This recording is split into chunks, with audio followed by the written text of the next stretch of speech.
ചേച്ചിയുടെ അമ്മായിയമ്മേനെ ചേച്ചി അമ്മ എന്ന് വിളിക്കുമോ? ഇങ്ങനൊരു ചോദ്യമാണ് ഇന്ന് രാവിലെ ഞാൻ കേട്ടത്. അപ്പം എനിക്കത് ആ സമയത്ത് ഭയങ്കര രസകരമായിട്ടുള്ളൊരു ക്വസ്റ്റ്യൻ ആയിട്ട് തോന്നിയെങ്കിലും പിന്നെ ആണ് ഞാൻ അറിഞ്ഞത് സോഷ്യൽ മീഡിയയിൽ ഇപ്പം അമ്മായിയമ്മേനെ അമ്മ എന്ന് വിളിക്കുന്നതുമായി ബന്ധപ്പെട്ട് ഭയങ്കര വലിയൊരു ചർച്ചയൊക്കെ നടക്കുന്നുണ്ടെന്നുള്ളൊരു കാര്യം. നമ്മളൊക്കെ പ്രഖ്യാപിക്കാണ്ട് പോയിട്ടുള്ള മുഖ്യമന്ത്രിയുടെ പുറകെ ആയിരുന്നത് കൊണ്ട് ഇതൊന്നും അറിഞ്ഞില്ല, എൻ്റെ ഫീൽഡിൽ ഇതൊന്നും വന്നിട്ടുണ്ടായിരുന്നില്ല. എനിവേസ്, നമുക്കിപ്പോൾ ഒരു മുഖ്യമന്ത്രി ഉണ്ട്. അദ്ദേഹത്തിന് എല്ലാവിധ ആശംസകളും നേർന്നുകൊണ്ട് നമുക്ക് ഈ ഒരു സബ്ജക്റ്റിലോട്ട് വരാം.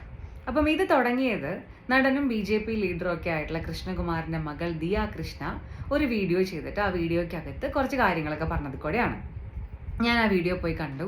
അപ്പം അതിനകത്ത് പുള്ളിക്കാരി പറഞ്ഞിട്ടുള്ള കുറച്ച് കാര്യങ്ങൾ എന്ന് പറഞ്ഞാൽ അവർക്ക് അവരുടെ ബർത്ത് മദറിനെ അല്ലാതെ മറ്റൊരാളെ അമ്മ എന്ന് വിളിക്കാൻ പറ്റില്ല എന്നുള്ളതാണ്. വഴിക്കൂടെ പോകുന്ന ആൾക്കാരെ അമ്മ എന്ന് വിളിക്കാൻ പറ്റില്ല എന്ന് പറഞ്ഞതാണ്. പിന്നെ അവരുടെ ഹസ്ബൻഡ് ഇവരുടെ അച്ഛനെയും അമ്മേനെയും അച്ഛൻ അമ്മ എന്ന് വിളിച്ചാൽ തനിക്ക് വട്ടുണ്ടോയെന്നോ മറ്റോ അവർ ചോദിക്കുമെന്ന് പറഞ്ഞതാണ്. മാത്രമല്ല അവരുടെ കുഞ്ഞുമകൻ നാളെ വേറെ ആരെങ്കിലും അമ്മ എന്ന് വിളിച്ചാൽ അവർക്കത് സ്ട്രെസ് ഉണ്ടാക്കും എന്ന് പറഞ്ഞിട്ടുള്ള കുറച്ച് സ്റ്റേറ്റ്മെൻറ്റ്സ് ആണ്. ആദ്യമേ തന്നെ പറയട്ടെ, ഒരാൾ മറ്റൊരാളെ എന്ത് വിളിച്ച് അഭിസംബോധന ചെയ്യുമെന്നുള്ളത് ആ ആളിൻ്റെ പേഴ്സണൽ ചോയ്സ് ആണ്. ആ പേഴ്സണൽ ചോയ്സിനെ റെസ്പെക്ട് ചെയ്തുകൊണ്ട് തന്നെ ഇവരെ പോലെയുള്ള ഇൻഫ്ലുവൻസേഴ്സ് എന്ന് പറയുമ്പോൾ അതൊരു പോസിറ്റീവ് ആയിട്ടുള്ളൊരു വേർഡ് മാത്രമല്ല, ഒരാൾക്ക് മറ്റൊരാളെ പോസിറ്റീവായിട്ടും നെഗറ്റീവായിട്ടും ഒക്കെ ഇൻഫ്ലുവൻസ് ചെയ്യാൻ പറ്റും. അപ്പോൾ അങ്ങനെയുള്ള ഇൻഫ്ലുവൻസുകൾ ആളുകളിൽ ഉണ്ടാവുകയാണെങ്കിൽ അതിനെ കൊണ്ടുണ്ടാകുന്ന ഡാമേജുകൾ, ചില കാര്യങ്ങൾ ആൾക്കാർ ചിന്തിക്കുമ്പോൾ ഉണ്ടാകുന്ന ഡാമേജുകൾ പരമാവധി ഒഴിവാക്കാൻ ശ്രമിക്കുക എന്നുള്ളതാണ് ഈ ഒരു വീഡിയോയിൽ കൂടെ ഞാൻ ഉദ്ദേശിക്കുന്നത്. അപ്പോൾ ഇതിൽ ഒന്നാമത്തെ പോയിന്റ്, നമ്മുടെ ബർത്ത് മദറിനെ അല്ലെങ്കിൽ നമുക്ക് ജന്മം തന്ന അമ്മേനെ മാത്രമാണോ നമ്മൾ അമ്മ എന്ന് വിളിക്കേണ്ടത് എന്നൊക്കെ ചോദിച്ചാൽ അങ്ങനെയല്ല.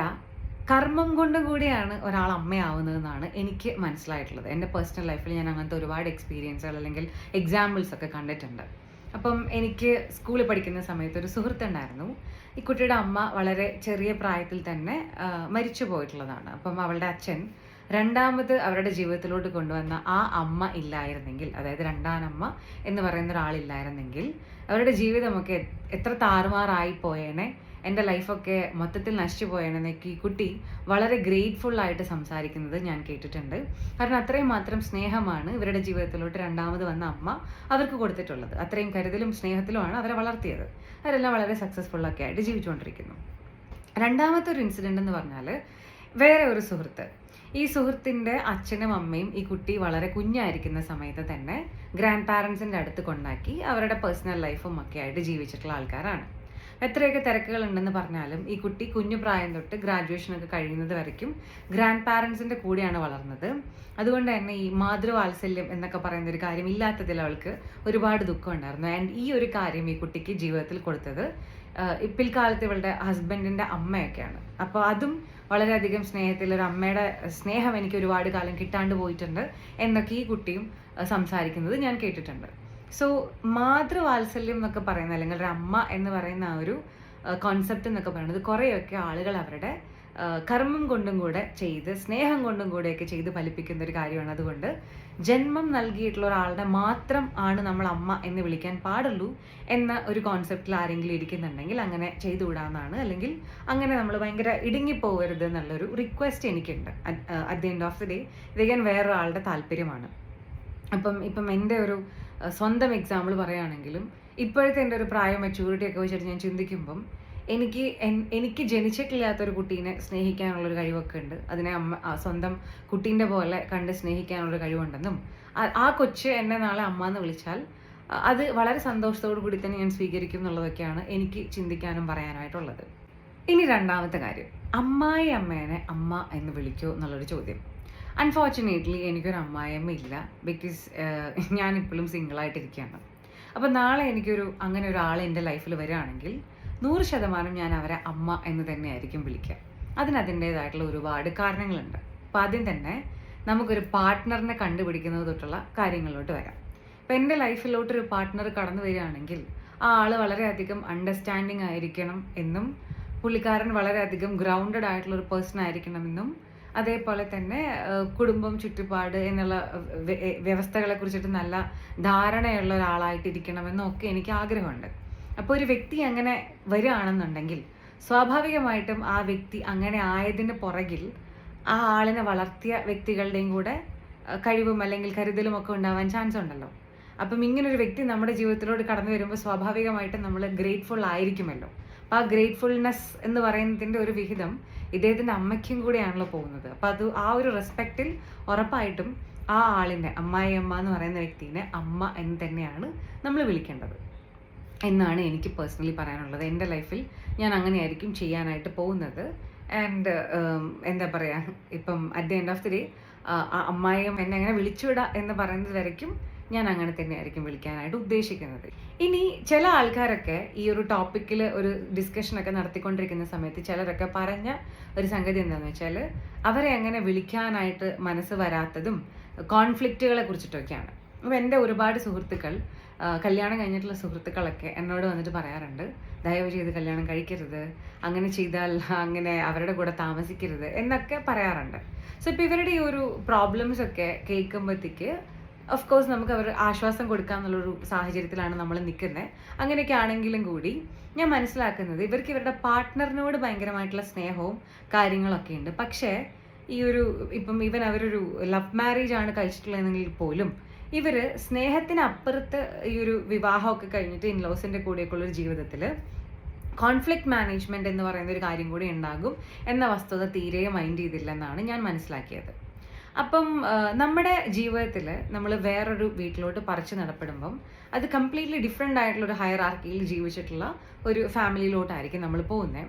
അപ്പം അവിടെയുമായിട്ട് പൊരുത്തപ്പെട്ട് പോകുന്ന സമയത്ത് ഈ കോൺഫ്ലിക്റ്റുകളൊക്കെ വരുമ്പോൾ മാനേജ് ചെയ്യാനായിട്ട് നമ്മൾ പഠിക്കണം. അപ്പം അവിടെ വീണ്ടും അമ്മായിയമ്മ എന്ന് പറയുന്നൊരു കഥാപാത്രം വരുമ്പോൾ നമ്മൾ കുറച്ചൊക്കെ അവരെ മനസ്സിലാക്കാനും കൂടെ ശ്രമിക്കണം എന്നുള്ളൊരു ഒരു ചിന്ത എനിക്കുണ്ട്. അത് വേറൊന്നുമല്ല, നമ്മുടെയൊക്കെ നാട്ടിൽ ഇപ്പോഴൊക്കെ ഒരുപാട് അമ്മായിയമ്മമാരൊക്കെ വളരെയധികം എഡ്യൂക്കേറ്റഡ് ആയിട്ട് ജോലിക്കൊക്കെ ചെയ്ത് ഇൻഡിപെൻഡൻ്റ് ആയിട്ടുള്ള ഒരു ജീവിതമൊക്കെ ജീവിച്ചിട്ടുള്ള വ്യക്തികളായിരിക്കും. അതല്ലാത്തതുമായിട്ടുള്ള വ്യക്തികളുണ്ടായിരിക്കും. ഇവരെ സംബന്ധിച്ചിടത്തോളം ഇവരുടെ ആ ഒരു വീട്, അവിടുത്തെ ഒരു കിച്ചൺ, അതിനുള്ളിൽ നടക്കുന്ന കാര്യങ്ങളൊക്കെ ആയിരിക്കാം ഇവരുടെ വലിയ ഒരു ലോകം എന്ന് പറയുന്നത്. അപ്പോൾ വളരെ ഒരു സുപ്രഭാതത്തിൽ നമ്മൾ അവിടെ കയറി ചെല്ലുമ്പം അതൊക്കെ ഷെയർ ചെയ്യാനായിട്ട് വേറെ ആൾ വരുന്ന സമയത്ത് സ്വാഭാവികമായിട്ടും അവർക്ക് ദുഃഖമുണ്ടാവും. ഇനി ഇതിൻ്റെയൊക്കെ മുകളിലാണ് അവർ വളരെയധികം സ്നേഹിച്ചും താലോലിച്ചും താഴ്ത്ത് വെക്കാണ്ടും എന്താ പറയുക നിലത്ത് വെക്കാണ്ടൊക്കെ വളർത്തിയിട്ടുള്ള അവരുടെ മകൻ്റെ ജീവിതത്തിലോട്ട് ഒരാൾ കയറി വരുമ്പോൾ അവർക്ക് ഉണ്ടായേക്കാവുന്ന ഒരു അൺസർട്ടനിറ്റി. ലൈക്ക് എൻ്റെ മകനെ കംപ്ലീറ്റ് ആയിട്ടും ഈ വ്യക്തി ഇയാളുടെ ലൈഫിലോട്ട് എന്താ പറയുക അടർത്തി മാറ്റുമോ, അതേപോലെ തന്നെ എൻ്റെ മകൻ ഇനി എൻ്റെ ലൈഫിൽ പണ്ടുണ്ടായിരുന്ന പ്രയോറിറ്റി തരില്ലേ എന്നിങ്ങനെയുള്ള തോട്ട്സൊക്കെ മിക്കവാറും അമ്മമാർക്കൊക്കെ ഉണ്ടാവാനുള്ള ഒരു ചാൻസ് ഉണ്ട്. അപ്പം ഇതിനെ എങ്ങനെ നേരിടണം എന്നൊക്കെ ചോദിച്ചാൽ അഷ്വറൻസ് ആണ്. നമ്മൾ അവരുടെ ജീവിതത്തിലോട്ട് വരുന്നത് കൊണ്ട് അമ്മയും മകനും തമ്മിലുള്ള ഒരു ബന്ധത്തിൽ വിള്ളലുകൾ ഉണ്ടാവില്ല എന്ന് നമ്മൾ അവർക്ക് നമ്മുടെ പ്രവൃത്തിയിൽ കൂടെ ഒരു അഷ്വറൻസ് കൊടുക്കുക എന്നുള്ളതാണ് ഇതിലത്തെ ഏറ്റവും വലിയൊരു കാര്യം. മാത്രമല്ല നമ്മളും കുറെ കൂടെ വിശാലമായിട്ടൊക്കെ ചിന്തിക്കണം. എല്ലാ ആൾക്കാരെയും ഇൻക്ലൂഡ് ചെയ്തുകൊണ്ടും ഇൻക്ലൂസീവ് ആയിട്ടും പോകേണ്ടതാണല്ലോ ഈ ഫാമിലി എന്നൊക്കെ പറയുന്ന ഒരു കാര്യം. അപ്പം ഇതൊക്കെ ആണെങ്കിൽ പോലും ഞാൻ മറ്റൊരു കാര്യം പറയുന്നു, ഒരു വിവാഹ ജീവിതത്തിലോട്ട് കടക്കുന്നതിനെക്കാട്ടിലും മുമ്പ് പാർട്ട്ണറിനോട് നമ്മുടെ പ്രിഫറൻസുകൾ, നമ്മുടെ പ്രൈവസികൾ, ഏതൊക്കെയാണ് നമ്മളുടെ ഏരിയാസ്, ഇങ്ങനെയുള്ള എല്ലാ കാര്യങ്ങളും ഡിസ്കസ് ചെയ്ത് അതിനൊക്കെ ഒരു ചർച്ചയൊക്കെ ചെയ്ത് സൊല്യൂഷൻ ആക്കിയിട്ട് വേണം ജീവിതത്തിലോട്ട് പോകാൻ എന്നാണ് എനിക്ക് പ്രത്യേകം പറയാനുള്ളൊരു ഒരു പോയിന്റ്. അതിൻ്റെ കൂട്ടത്തിൽ തന്നെ ചില വീടുകളിൽ ഇത്രയൊക്കെ ആണെങ്കിലും കുറച്ച് ടോക്സിക് ആയിട്ടുള്ള അനുഭവങ്ങളൊക്കെ ഉണ്ടാവും. അപ്പോൾ എവിടെയും ആരും സബ്മിസീവ് ആയിട്ടൊന്നും നിൽക്കണ്ട, പ്രോപ്പറായിട്ട് കമ്മ്യൂണിക്കേറ്റ് ചെയ്ത് കാര്യങ്ങൾക്ക് പരിഹാരം കണ്ടുപിടിക്കണതൊക്കെ ആയിരിക്കും നല്ലത്. ഇപ്പം ഈ സബ്മിസീവായിട്ട് നിൽക്കണ്ട എന്നൊക്കെ പറയുമ്പം ഞാൻ അതിന് വളരെ സില്ലി ആയിട്ടുള്ള കാര്യങ്ങളും കൂടെ ഉദ്ദേശിച്ചിട്ടുണ്ട്. ഇപ്പോൾ ഒരു ഉദാഹരണം പറയുകയാണെങ്കിൽ, നമ്മൾ വേറൊരു വീട്ടിലോട്ട് പോകുമ്പം അവർക്ക് ഭക്ഷണത്തിൽ പോലും അവരുടെ പ്രിഫറൻസ് ഉണ്ടാവാൻ സാധ്യതയുണ്ട്. ഇപ്പം ഞാൻ പാവയ്ക്ക ഒട്ടും കഴിക്കാൻ ഇഷ്ടപ്പെടാത്തൊരു വ്യക്തിയാണ്. മേ ബി അതൊരു കുറച്ചൊക്കെ കഴിക്കുമ്പോഴത്തേക്കും ചിലപ്പോൾ എനിക്ക് വൊമിറ്റ് ചെയ്യാൻ വരും, അങ്ങനത്തെ ഒരാളാണ്. പക്ഷെ ഞാൻ ചെല്ലുന്ന വീട്ടിലെ ആൾക്കാരൊക്കെ ഭയങ്കര പാവയ്ക്ക സ്നേഹികളാണെങ്കിൽ രണ്ട് കാര്യങ്ങൾ രണ്ട് കൂട്ടരും ചിന്തിക്കേണ്ടതായിട്ടുണ്ട്. എനിക്ക് പാവയ്ക്ക ഇഷ്ടമല്ല, അതുകൊണ്ട് എന്നെ അത് നിർബന്ധിക്കരുത്. മറ്റുള്ളവർക്ക് കഴിക്കാം, എന്നെ നിർബന്ധിക്കാണ്ടിരിക്കാം.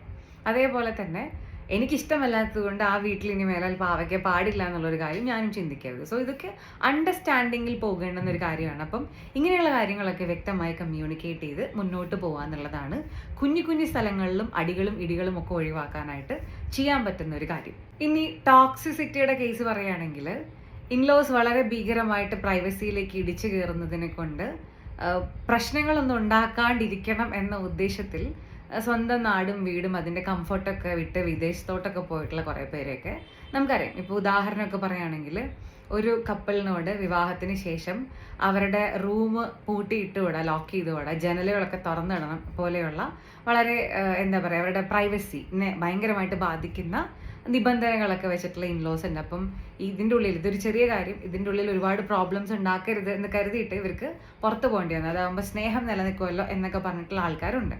അപ്പം അങ്ങനത്തെ ടോക്സിസിറ്റി ഉണ്ട്. ഇതല്ലാണ്ട് വളരെ ഭീകരമായിട്ടുള്ള ടോക്സിസിറ്റി അനുഭവിക്കുന്നവരുണ്ട്. ഇപ്പോൾ ഫോർ എക്സാമ്പിൾ സ്ത്രീധനം റിലേറ്റഡ് പീഡനം, അങ്ങനെയുള്ള കാര്യങ്ങൾ പറഞ്ഞിട്ട് മാനസികമായിട്ട് വേദനിപ്പിക്കൽ, ശാരീരികമായിട്ട് പീഡിപ്പിക്കൽ, ഇങ്ങനെയുള്ള കുടുംബങ്ങളും ഒക്കെ ഉണ്ട്.